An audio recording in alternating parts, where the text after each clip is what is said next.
Las autoridades han realizado un balance positivo de la temporada estival que ya casi termina, 2022, específicamente en relación al turismo. Claro, con algunas cifras que son esperanzadoras para un sector que en medio de la pandemia estuvo con graves complicaciones. Vamos a conversar de este y de otros temas con el ministro de Economía, Lucas Palacios. Ministro, buenos días. ¿Qué tal, ministro? Buenos días, ¿cómo está usted allá en el estudio? Gracias por conversar con nosotros. Ministro, bueno, esto se da en un contexto, estas cifras de recuperación y de reactivación de la actividad en un contexto sanitario bien particular, ¿no? Con una oleada como la variante Omicron que nos pilla con un nivel de vacunación, eso sí, bien alto. Estamos frente a un escenario que veremos con más frecuencia, digamos, desde el punto de vista de la relación entre el contagio con la actividad económica, pensando en además lo que significó el cierre o la paralización de la actividad económica de manera intermitente durante los últimos 2 años. Sí, bueno, hemos ido habilitando distintos protocolos, distintas formas para que de acuerdo a las condiciones sanitarias, distintas comunas, distintas actividades económicas puedan ir habilitándose, activándose. Y desde el punto de vista del turismo podemos ver que el turismo interno se reactivó con mucha fuerza durante este verano, no así el turismo receptivo. Y eso significa que actualmente todo el sector turismo está con cerca de 530.000 personas empleadas, bajo los un poco más de 600.000 que debiera tener contratado el sector turismo en general. Y la razón de ello es que el turismo receptivo, es decir, extranjero, no se ha podido activar con mucha fuerza. Mira, para poner en contexto, en un año normal, entre diciembre y marzo, ingresan al país cerca de 2 millones de turistas extranjeros. Nosotros hicimos una estimación en diciembre que esperábamos para esta misma temporada alta que iban a ingresar al país 500.000 turistas extranjeros en este mismo periodo. Sin embargo, lo que estamos observando es que en la práctica fueron cerca de 300.000 los turistas extranjeros que ingresaron. Y eso ha significado que la recuperación económica del sector de turismo es un poco coja porque no hemos podido reactivar fuertemente lo que es el turismo receptivo, básicamente por 2 motivos. Primero, justamente lo que tú comentabas de la variante Omicron, que exigió que tuviéramos que imponer medidas restrictivas de ingreso de turistas extranjeros en el aeropuerto. Y por otro lado también que hemos observado que la recuperación internacional del turismo ha avanzado más lenta de lo que el mundo también esperaba. ¿Y usted cómo proyecta, ministro, lo que venga en los próximos meses pensando en la aplicación del plan paso a paso, las medidas de restricción efectivamente, serán necesarias a futuro de todas maneras? Bueno, hay que ver cómo va evolucionando la pandemia. Nosotros observamos que ya están disminuyendo los contagios a nivel de la variante Omicron en Chile y también en el resto del mundo, y eso va a generar también mejores perspectivas futuras si es que, y esto lo digo en condicional, si es que no tenemos nuevas variantes que sean peligrosas. Entonces hay que estar a la espera de eso, y la gracia del plan paso a paso es que otorga la flexibilidad para ir ajustándolo y para ir incorporando nuevas flexibilizaciones a medida que vamos teniendo mayor conocimiento de la pandemia, que es exactamente lo que hemos venido haciendo. Ahora, respecto a algunas medidas, no sé si pendiente, ministro, pero por ejemplo, en Rapa Nui, el llamado hace poco de las autoridades era que se reabriera la isla, que quedó ahí incompleto, y lo que más temían era que se iba a terminar el verano, y lo otro es que asumen otras autoridades. ¿Qué es lo que pasó ahí que finalmente no se logró abrir la isla después de 2 años? Mire, es bien lamentable lo que ha ocurrido en la isla de Pascua, porque la isla de Pascua es cerca del 85% de los ingresos que tiene vienen justamente de turistas. Y ellos están en condiciones sanitarias muy favorables. Sin embargo, en la isla, el alcalde con la comunidad han solicitado restringir el ingreso de turistas.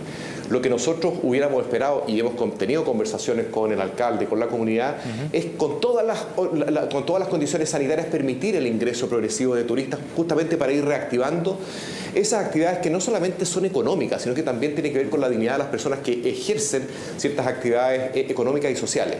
Entonces nosotros tenemos que ir progresivamente reactivando a nuestra sociedad. Eso es lo que hemos venido haciendo. Prueba de ello han sido los indicadores económicos que hemos logrado. ¿Ministro? Pero por supuesto que nos quedan 2 temas que yo diría, Fresia, que están pendientes. Claro, que es el turismo receptivo, como decía anteriormente, y también el sector de los eventos, de los conciertos, sectores culturales, también requieren en un mayor nivel de flexibilización. Y ese tema es bien importante. Justamente para poder funcionar y recuperarse. Sí, para hablar también. Lo que pasa que en lo que ha dicho también el alcalde era que ellos sí esperaban turistas, pero con algunas medidas que se tendrían que haber aplicado y no pudo hacerse, como por ejemplo tener o residencia o instalar más procedimientos de testeo. Ese era un tema que no se pudo concretar finalmente. Sí, efectivamente, lo que hacen ellos es que exigen mayores condiciones. Las condiciones siempre se les ofrecieron, digamos, pero básicamente lo que aquí existe es un temor a que vuelva a ingresar distintas variantes a la isla. Y la verdad es que desde ese punto de vista ellos tienen un punto. De hecho, la variante Omicron afectó a todo el mundo, pero lo que tenemos que ir avanzando justamente, y para eso están todas las medidas, para eso está la vacunación, para eso están la mejora de las condiciones hospitalarias, es tener habilitado un abanico de capacidades para poder enfrentar de buena forma la pandemia, en donde Chile se ha hecho reconocido mundialmente por haberlo hecho de forma bastante positiva.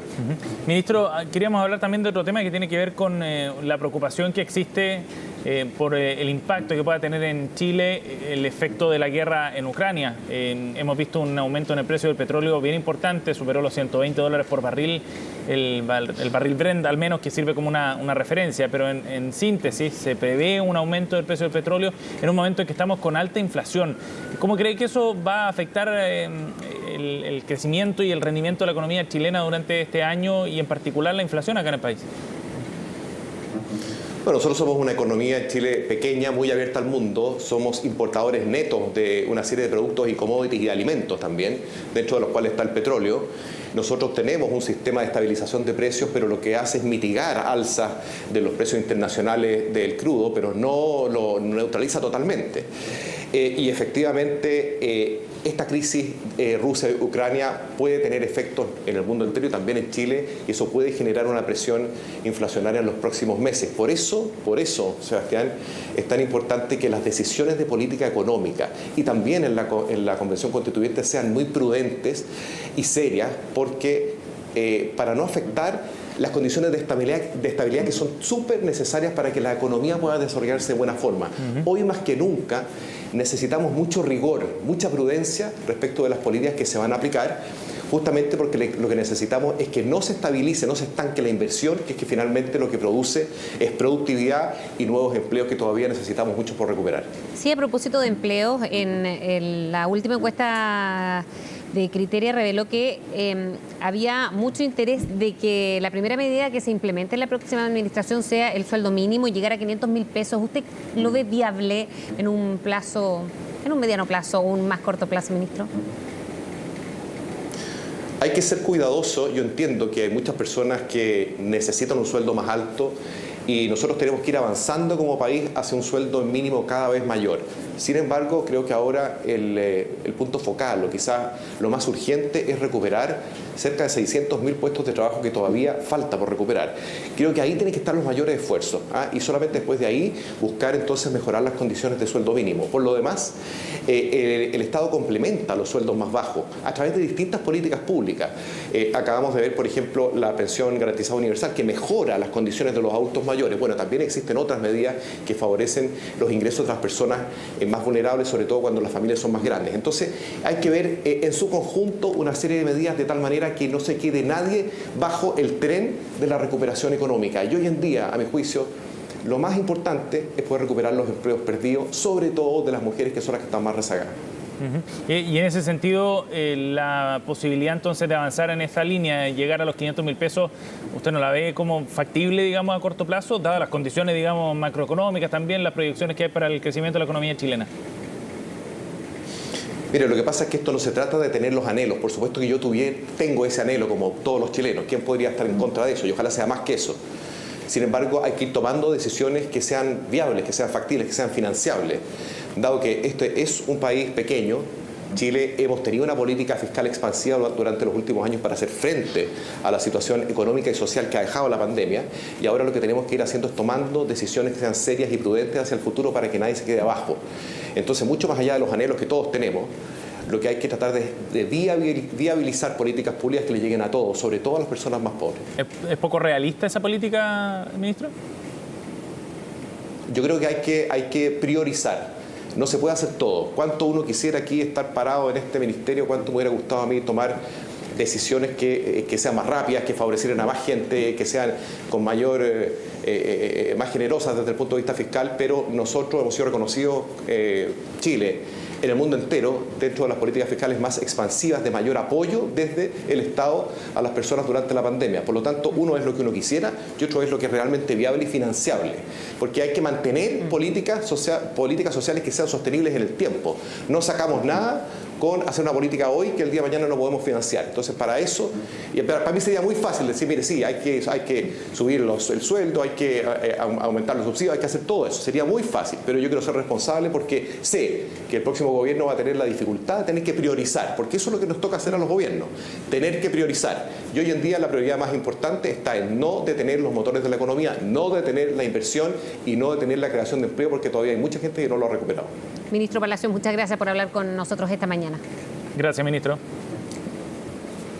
Muchas gracias a usted. Chao, que esté bien.